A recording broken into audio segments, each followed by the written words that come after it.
आज दास को मेरे गुरुदेव से कुछ संस्करण आपके लिए पढ़ने का उपदेश प्राप्त हुआ है। मेरे गुरुदेव, जो कि गुरुदेव की कृपा से, गुरुदेव की प्रेरणा शक्ति से स्वर्गीय श्री सोमराज गुप्त जी ने अपनी लेखनी से इसको क्रियान्वित किया है। और इस क्रम के अंदर जीव जब सृष्टि में आता है या प्रकृति की गोद में आता है, यानी जब उसकी पैदाइश होती है, तब वहां से लेके और कैसे उसका सारा जीवन कर्म चलता है और टिल एंड तक जब वो अपने प्राण त्यागता है, तब तक का उन्होंने कुछ एक वर्णन किया है, जो कि मैं आपके सामने पढ़ने की कोशिश करता हूं। सबसे पहले सृष्टि कर्म। जीव सृष्टि में जब आता है तो उसका कैसे सृष्टि चलती है, कैसे आगे बढ़ता है, वो उन्होंने यहाँ पर डिफाइन किया है। इस कल्पित कर्तापन से निश्चय शक्ति प्रकट होती है। निश्चय शक्ति से मनन यानी चिंतन का भाव प्रकट होता है। मनन भाव से पांच भूत की कामना प्रकट होती है। पांच भूत की कामना से कर्म का जतन प्रकट होता है। ये सिलसिला ही शरीर की बनावट है। यानी जीव कर्तापन को धारण करके आठ प्रकार की प्रकृति के कैद में आता है और अपने स्वरूप को भूलकर उस प्रकृति को अपना स्वरूप मान लेता है। ये इस आठ प्रकार की प्रकृति से ही देह का निर्माण होता है। प्रकृति और शरीर का एक ही स्वरूप है। प्रत्यक्ष संसार इस देह का ही प्रतिबिंब है। देह और संसार में कोई अंतर नहीं। ये संसार जो भासता है वे अपनी देह का ही प्रतिबिंब है। यानी इंद्रियों की जागृत, स्वप्न और सुषुप्त हालत का ही अचंबा है। जैसा जिसके अंदर कर्तापन प्रकट हुआ, उसके मुताबिक ही कामना प्रकट हुई। उस कामना के मुताबिक ही स्थूल विकार कर्म का जंतर ये देह प्रकट हुई। यानी जीव अपनी अनानियत का सब खेल देखता और भोगता है। इसी भाव को गुरुदेव ने एक पत्र में इस प्रकार व्यक्त किया था। देह और संसार का कोई भेद नहीं, अर्थात देह धारण करने से संसार का निर्वाह चलता दिखाई देता है। देह के नाश होने पर जाहिरी संसार लोप हो जाता है। देह और संसार का एक ही रूप है। देह करके संसार है। असलियत में संसार कोई चीज नहीं है। जैसी जिसकी देह है वैसा ही उसका संसार है। इसलिए देह पर काबू पाने से संसार पर काबू पाया जाता है, ये निश्चय करें। यहां एक शंका का समाधान कर देना आवश्यक है। देह और संसार का एक ही रूप है, इस उक्ति के निहित अर्थ पर एकाग्रता से विचार करना आवश्यक है। जब तक देह की सत्यता का अनुभव हो रहा है, तब तक संसार की सत्यता का भी अनुभव होता रहेगा। संसार तभी असत्य दिखाई देगा जब शरीर असत्य दिखाई देगा। इसी प्रकार संसार उसी समय मनोमय दिखाई देगा जब शरीर मनोमय दिखाई देगा। अर्थात जब तक जीव स्थूल शरीर का अभिमानी है, तब तक वे स्थूल संसार का भी वासी रहे।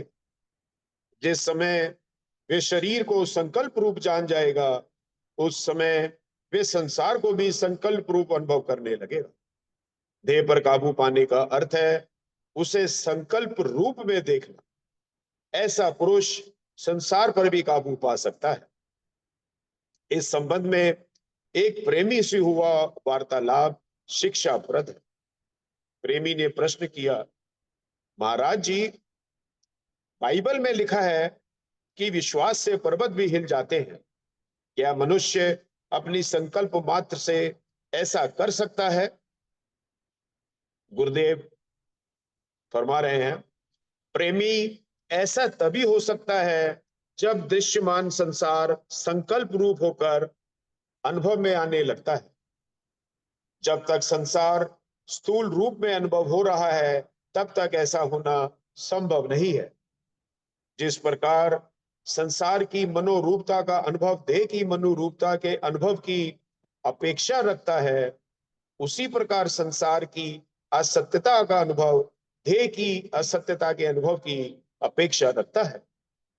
देह की असत्यता में जीव की असत्यता का प्रसंग भी निहित है, क्योंकि देह के बिना जीव की कोई सत्ता नहीं। फिर से सुने।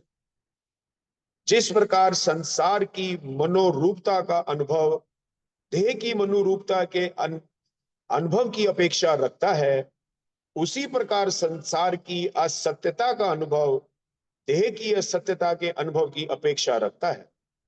देह की असत्यता में जीव की असत्यता का प्रसंग भी निहित है, क्योंकि देह के बिना जीव की कोई सत्ता नहीं, यानी जीव देह के बगैर नहीं रह सकता। प्रकृति की गिरफ्तारी में जो चेतन भासता है, उसी का नाम जीव है, यानी तत्वों की भुक्ता शक्ति। जीव का स्वरूप वास्तव में कोई नहीं है। वासना से जैसे घट की गिरफ्तारी में आता है, उसी प्रकृति का अभिमानी होकर अपना नाम मान लेता है। इसी का नाम अज्ञानता है। इस प्रकार समतावाद के विज्ञानवाद को अहम मात्रवाद यानी सॉलिप्सिज्म समझने की गलती नहीं करना चाहिए। समतावाद का निश्चित मत है कि जब तक जीव स्थूल शरीर का अभिमानी है, तब तक स्थूल प्रकृति की सत्ता भी उसके लिए सत्य है। जिस समय वे संसार को संकल्प रूप देखता है, उस समय उसका जीव भाव भी संकल्प में अनुभव होगा। परंतु उस समय प्रश्न ये उपस्थित होगा कि ये संकल्प किसका है। उस संकल्पकर्ता की खोज स्वयं संकल्प को ही समाप्त कर देगी। उस समय ना संकल्प रहेगा, ना संकल्प करने वाला।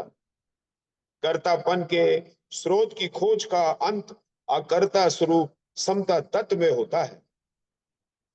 ठीक उसी तरह संकल्प करने वाले की खोज का अंत निर्विकल्प सत्ता में होता है। इस सारे विचार का सार रूप में गुरुदेव ने इस प्रकार व्यक्त किया है। जब जीव कर्म अभिमानी हुआ, यानी कर्तापन के बंधन में आया, तब कर्म फल द्वंद्व जो 5 तत्वों का विकार है, उसकी वासना में धर्मने लगा, और वे अभिमान युक्त अवस्था ही जीव का स्वरूप है।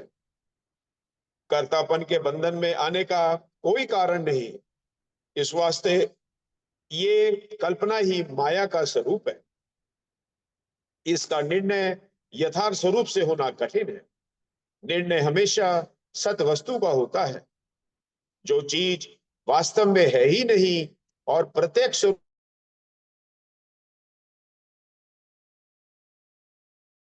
हो जाता है। सार निर्णय यह है कि माया भ्रम ही जीव की कल्पना है।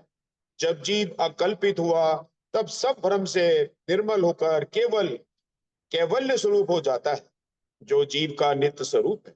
और यह निर्वाच अवस्था अपने अनुभव करने के ही जानने योग्य है, ना कि वाद विवाद से कुछ हासिल हो सकता है। इस वास्ते प्रथम अपने अज्ञान को ही अशांति का कारण है, इसको दूर करना चाहिए। जब ममता भ्रम का नाश हो गया, तब खुद ही अपने अनुभव में समता आनंद प्राप्त हो जाता है, जो केवल स्वरूप है और कहन कथन से बाहर है। इस वचन से ये सिद्ध हो जाता है कि जीव अपने सत्य स्वरूप में नित्य ही कैवल्य रूप है।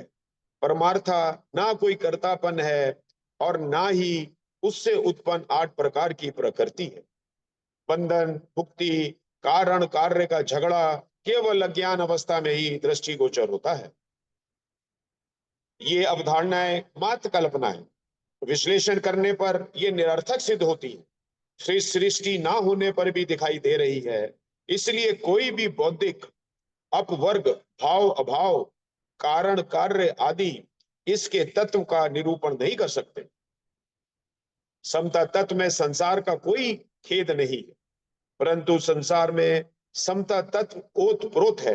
यही आश्चर्य, इस अनिर्वचनीय और अचिंत्य आश्चर्य को ही माया कहा गया। इसका निर्णय विचार से नहीं हो सकता। अपना अनुभव ही इस रहस्य को खोल सकता है, ऐसा गुरुदेव और अन्य सत्य पुरुषों का कथन है। जीव का कल्याण सत्य को जानने में है, ना कि दलीलबाजी में उलझने के। समतावाद का ज्ञान ना तो इंद्रियों द्वारा संभव है और ना मन द्वारा और ना ही बुद्धि द्वारा। ये ज्ञान अहंकार के नाश से ही संभव होता है। अतः जिज्ञासु को चाहिए कि इंद्रियों को मन में लीन करे, मन को बुद्धि में, बुद्धि को अहंकार में और अहंकार को समता तत्व आत्मा में। कर्तापन से तमाम संसार सूक्ष्म स्थूल प्रकट होता है और इसी में स्थित है। जब प्रभु स्वरूप का अंतर में बोध हो जाता है, तब कर्तापन माया का अभाव हो जाता है और सर्व स्वरूप एक ही परम तत्व आत्मा ही जान पड़ता है। यही अवस्था अचल शांति की है, अपने अनुभव करके जानने योग्य है। इन्हीं दो शक्तियों यानी दो हालतों को सिद्ध पुरुषों ने कई भावों से बयान किया है। यानी एक जीवन शक्ति जो नित्य आनंद स्वरूप है, दूसरी कर्तापन अभिमान जो माया का स्वरूप है और आद अंत का चक्र है। जब तक बुद्धि कर्तापन में मजबूर है, तब तक आद और अंत के चक्र में फंसकर नित्य दुखी रहती है, और जिस वक्त आकर्त स्वरूप का अंतर में बोध कर लेती है, उस वक्त एक परम तत्व अखंड स्वरूप ही सर्व अनुभव करके उसमें लीन हो जाती है। यही हालत निर्वाण और अचल शांति की। कर्तापन त्रिगुणी माया से ही कर्म यंत्र प्रकट होता है और कर्म फल द्वंद की आसक्ति से ही काम, क्रोध, लोभ, मोह, अहंकार आदि महाअवगुण अशांति का समुद्र प्रकट होते हैं, जिनमें जीव सदा अशांत और दुखी रहता है।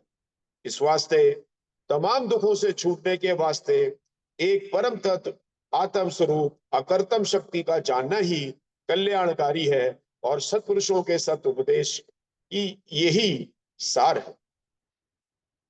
अब अगला उन्होंने डिफाइन किया है कि जीव जब सृष्टि के कर्म में आता है तो उसकी दुखमयी हालत क्या है, यानी दीप की दुखमयी हालत को आगे बयान कर रहे हैं। समतावाद का यह निश्चित मत है कि जीव की वास्तविक इच्छा समतत्व ही है। जब तक वे उसे प्राप्त नहीं कर लेता, उसकी दौड़ खत्म नहीं होती।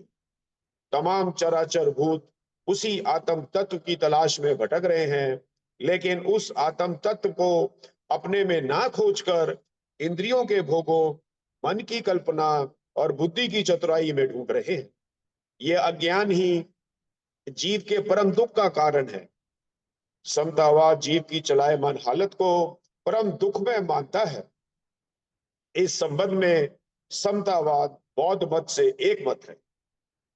हर एक जीव पांच तात्विक शरीर को धारण करके पांच विकारों की आसक्ति में आकर पांच ज्ञान इंद्रियों और पांच कर्म इंद्रियों के भोगों में अति आसक्त होकर विचर रहा है। यानी इंद्रियों के भोगों में अविनाशी शांति की प्राप्ति की खातिर दिन रात हर एक जीव यतन प्रयत्न कर रहा है, मगर छिन्न भंगुर ये भोग क्रीड़ा होने के कारण बजाय शांति के अधिक अशांति ही प्राप्त होती है। यही खेद रूप संसार है। जीव यानी बुद्धि अहम भाव को धारण करके, यानी मैं कर्ता को धारण करके त्रिगुणी तृष्णा के जाल को कलपती है और नित्य स्वरूप अविनाशी आत्मा को भूल करके अनित्य स्वरूप देहाकार में सत्य शांति की तलाश करती हुई नित्य भयभीत रहती है। यही जीवन स्वरूप विचरित संसार है, अज्ञानवाद, प्राकृतवाद और नास्तिकवाद का पूर्ण रूप है। अपनी अपनी हंता को धारण करके हर एक शरीर रूपी सृष्टि में बुद्धि नित आसक्त और अधीर रहती है। यानी पांच तात्विक शरीर के संयोग से पांच विकार रूपी तृष्णा की अग्नि में नित ही जलती रहती है और ऐसे ही पलक पलक विखे काम, क्रोध, लोभ मोह अहंकार आदि 5 विकारों में अपनी संतुष्टि चाहती हुई प्रत्यक्ष ब्रह्मांड में शरीर द्वारा भरमती है। ना ही इन विकारों की अग्नि ठंडी होती है और ना ही सत्य शांति अभय पद को प्राप्त हो सकती है। ऐसा जीवन निर्णय जानना ही असली जानना है। कर्तापन से कर्म वासना प्रकट होती है और कर्म भोग से कर्म फल द्वंद के ग्रहण में त्याग का बंधन प्राप्त होता है। कर्तापन यानी कल्पित और भ्रम रूप है और कर्म फल द्वंद भी तब्दीली युक्त है। इस तब्दीली को रोकने की खातिर बुद्धि हर वक्त नए से नए कर्म करती है, यानी कर्म फल द्वंद जो सुख व दुख का रूप है और तब्दीली युक्त है, इनमें बुद्धि सुख की स्थिरता और दुख की निवृत्ति का यत्न करती है। मगर सुख का अभाव होना लाजमी है और दुख की प्राप्ति भी लाजमी। इस वास्ते तमाम का तमाम यत्न ही अकारत जाता है। आखिर दुखमयी हालत में ही ये एक शरीर से दूसरे शरीर को धारण करती है और नए सुख प्राप्ति की खातिर अधिक यत्न करती है। मगर नाशवान सुख में कहाँ शांति प्राप्त हो सकती। बुद्धि को हर वक्त नए सुख की चाहना बनी रहती है और दुख का भय अंतर में मौजूद रहता है। अनुकूल कर्म फल को प्राप्त करके बुद्धि राग को प्राप्त होती है और प्रतिकूल फल के द्वेष को प्राप्त होती है। अनुकूल फल को प्राप्त करके बुद्धि राग को प्राप्त होती है और प्रतिकूल फल के द्वेष को प्राप्त होती है। ऐसे ही द्वंद्व रूप संसार में नीति चलायमान होती रहती है। एक पलक भी धीरज को प्राप्त नहीं हो सकती है। यही वास्तविक खेद रूप संसार है। कर्तापन से वासना प्रकट होती है और कर्म फल द्वंद से वासना फैलती है। ऐसे भयानक जाल में पूर्ण आशावादी होने का निश्चय रखना अधिक मूर्खता है। अति मूढ़ बने में आकर के जड़ बुद्धि ऐसा चतुर भाव धारण कर लेती है कि कर्म फल द्वंद की भोग क्रीड़ा ही पूर्ण आशावादी करने वाली है और ऐसे निश्चय को लेकर अधिक से अधिक इंद्रियों के भोगों को प्राप्त करने का यत्न करती है, जैसा कि आजकल के साइंसदानों और मादावादी विद्वानों का निश्चय है।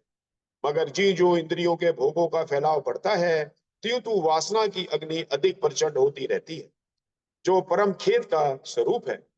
इस वास्ते इस जीवन रूप संसार में पहले खेदमय जीवन के भेद को समझना ही परम उच्चता है। बुद्धि जीवन चाहती है लेकिन मौत को प्राप्त होती है। सुख की इच्छा में प्रयत्नशील रहती है लेकिन दुख को प्राप्त होती है। जवानी और स्वास्थ्य चाहती हुई बुढ़ापे और बीमारी का शिकार बनती है। शरीर को अपना स्वरूप मानती है परंतु शरीर उसके बस में नहीं है। समय आने पर वे भी धोखा दे जाता है। अपनी चतुराई पर विश्वास करती हुई नित्य अज्ञान में विचरती हुई 5 विकारों की भोग क्रीड़ा को सब कुछ मान बैठती है और अपने आप का नाश कर लेती है। जितनी जितनी बुद्धि अभिमान की जड़ता को प्राप्त होती है उतनी इन विकारों की अग्नि में अधिक जलती है और इन विकारों को फैला करके अपना एक परम संकट रूप संसार रच लेती है, जिनसे तड़प तड़प करके आखिर शरीर की अंतिम दशा को प्राप्त होती है। कोई राजा है या भिखारी, कोई गुणी है या मूढ़, कोई परिवारी है या विरक्ति, जैसा तैसा भी जो कोई जिस शरीर को धारण किए हुए है वे ही इन विकारों की अग्नि में जल रहा है। अब जब जीव इतने दुखमयी हालत को आगे बढ़ता हुआ इस जीवन में जब आगे रह चलता है शरीर के साथ, तो उसके अंदर इसको जानने की जो एक धारणा पैदा होती है, वो वैराग भावना जब उसके अंदर उत्पन्न होती है, तब वो आगे इसके बारे में सोचता है कि मैं दुख पा रहा हूं, तो वैराग की तरफ चलना शुरू करता है। और इस वैराग्य भावना को कैसे सोमराज जी गुरुदेव की कृपा से डिफाइन कर रहे हैं वो मैं पढ़ रहा हूं। वैराग्य भावना, जिस समय बुद्धि जीवन को परम दुख में जानती है तभी उसमें सद जिज्ञासा का आविर्भाव होता है। जब बुद्धि संसार के प्रति, शरीर के प्रति, शारीरिक भोगों के प्रति, मन के संकल्पों के प्रति और स्वयं अपने प्रति निराश हो जाती है, तब वे अपने आप के सत्य को समझने की कोशिश करने लगती है। बिना वैराग्य के उसकी सारी सोच चित्त का लालन है, महज चतुराई और कुटिलता है। इस वैराग भावना को लेकर बुद्धि असोच और अबोध होकर सत्य परायण होने लगती है। यह सत्य परायणता ही उसका कल्याण का हेतु है। निर्मल विवेक द्वारा जब बुद्धि इन विकारों का नतीजा परम दुख जानती है, तभी विकारों के रोग से पवित्र होने का यत्न करती है और सत्य स्वरूप आत्मा जो निर्विकार और निर्विषाद है, उसकी खोज में दृढ़ होती है। वे ही परम कल्याण स्वरूप है। 5 तत्वों की खोज से 5 विकारों की भोग क्रिया बढ़ती है और जीवन शक्ति आत्मा की खोज से इन विकारों से निर्बंध अवस्था प्राप्त होती है। जितनी बुद्धि सत्यपरायण होती जाती है, उतनी ही इन विकारों की अग्नि से ठंडक को प्राप्त होती है। इस वास्ते मनुष्य जीवन का उत्तम कर्तव्य सत्य की खोज ही है। सत्य वे ही वस्तु है जिससे असत संसार प्रकाशवान हो रहा है, जिसके जानने से सब कुछ जाना जाता है और सब कुछ प्राप्त हो जाता है। यानी वासना ही जो इन विकारों का मूल है, शांत हो जाती है और बुद्धि परम प्रसन्नता निर्भय पद को प्राप्त होती है। ऐसी यथार्थ खोज और यथार्थ धारणा ही निर्विकार में जीवन के देने वाली है। वैराग ही जीवन है और जीने की आशा ही मौत है। इसलिए समतावाद के मत में सत्य जिज्ञासु अपनी समस्त आशाओं की होली जलाकर दुनिया से और अपने मन से वैरागवान हो जाता है। बाहर की दुनिया उसके लिए गर्दो गुबार की दुनिया है। उसकी खोज से उसे कुछ भी प्राप्त होता नहीं दिखाई देता। मादे की खोज समतावाद की दृष्टि में विकार और खेद का पोषण करने वाली, बुद्धि की सोच भी जीव के लिए संकट का कारण है। इस संबंध में गुरुदेव के निम्नलिखित शब्द विचारणीय है। बुद्धि जितनी भी शारीरिक भोगों की आसक्ति में आकर के बाहर के तत्वों की खोज में दृढ़ होती है, उतनी ही नए से नए अजाय बातों को अनुभव करके अति मोहित होती रहती है, अपने आप में निधि अधीर रहती है। यानी तत्वों की खोज से अधिक अशर्ष मुतालिया प्रकट होते हैं, जो कि अंजाम में परम दुख और नाश के देने वाले होते हैं। ऐसा अहंकारवाद के भेद को समझना चाहिए। अगर अहंकारवाद को इस कदर धारण कर भी लिया जाए, जिससे सूरज, चंद्रमा, पवन, पानी आदि ताकतों पर पूरा पूरा कंट्रोल हो जावे, तो भी अंतर की बेचैनी और अधीरता से छुटकारा हासिल करना नामुमकिन है।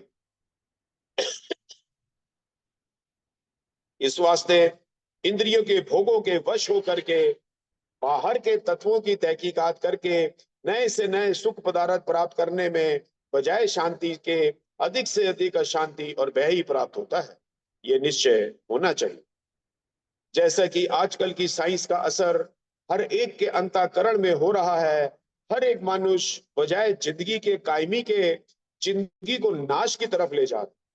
इस वास्ते इस बेचैनी तहकीकात यानी अधिक मादा प्रस्ती, जिसका नतीजा भयानक अशांति, भ्रष्टाचार, अति छल कपट और अति नाश के देने वाला है।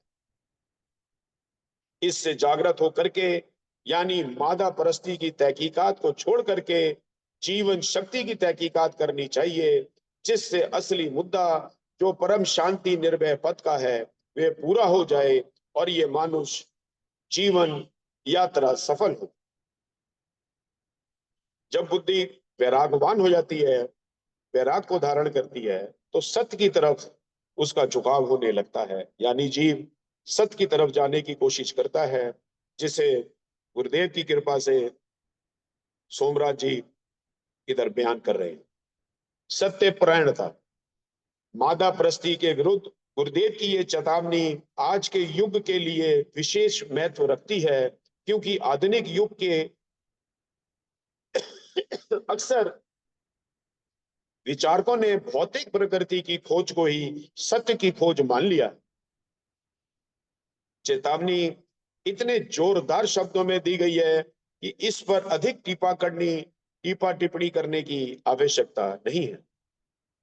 जहां भौतिक प्रकृति की खोज मनुष्य की तृष्णा को पोषित करती है, वहां दलीलबाजी मनुष्य के अहंकार की वृद्धि करती है, और अज्ञानता और जहालत तो दोनों क्रियाओं का आधार है। अतः गुरुदेव अधिक सोच विचार को भी सद जिज्ञासु के लिए हानिकारक मानते हैं। एक बार एक विचारशील प्रेमी को गुरुदेव ने इस प्रकार लिखा था: दृश्यमान संसार के विनाश का निश्चय होना, ये एक अधिक उत्तम जीवन की अवस्था है, मगर इससे ज्यादा उत्तम अपने शरीर की विनाश को दृढ़ करना प्रतीत करना है। अपने शरीर की दृढ़ दृढ़ विनाश निश्चय करके बुद्धि सत्परायण होने का यत्न करती है। अपने शरीर की दृढ़ विनाश निश्चय करके बुद्धि सत्परायण होने का निश्चय करती है। तमाम नाम रूप संसार जो प्रतीत हो रहा है, उसकी विनाश को निश्चय करके तमाम सुखदायी और दुखदायी पदार्थों की प्राप्ति और अप्राप्ति के ग्रहण और त्याग की कामना से पवित्र होना, यानी असंग होना ही परम स्थिति। हर वक्त शरीर की विनाश को निश्चय करके तमाम शारीरिक भोगों से निर्बंधन होकर के मन बुद्धि का निश्चल ध्यान एक नाम में दृढ़ करना चाहिए। ऐसी दृढ़ता से ही निसंकल्प स्थिति प्राप्त होती है, यानी बुद्धि